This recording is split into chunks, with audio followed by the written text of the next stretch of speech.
How to bake with cocoa powder the right way. The first thing you gotta know is there's a huge difference between the natural and the Dutch process. Now, the natural cocoa powder is a lot lighter in color, it's acidic, but it's got such a bold taste.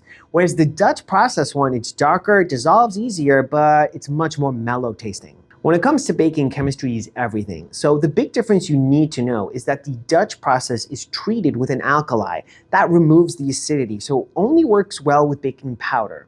While the natural cocoa, the one I like, it works well with baking soda. It gives it that lift and the dark, beautiful color, and it brings out a strong chocolate flavor. With the Dutch process, you gotta use baking powder for a proper balance. And the rule of thumb in the baking industry is that you can replace the Dutch process with natural cocoa powder, but you cannot replace the natural cocoa powder with the Dutch process.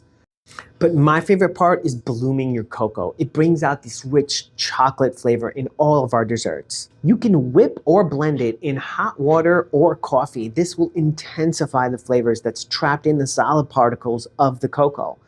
All right, be sure to let it sit for a few minutes to cool down. Otherwise, you're going to pre-cook your other ingredients. Now, this little trick will significantly improve your baked goods. You'll be baking like a pro in no time. Final tip, do not listen to the expiration date. Do not fridge or freeze your cocoa powder. Instead, keep it in an airtight container and it's going to last for 3 years. Check out our blog post for an in-depth article on cocoa powder.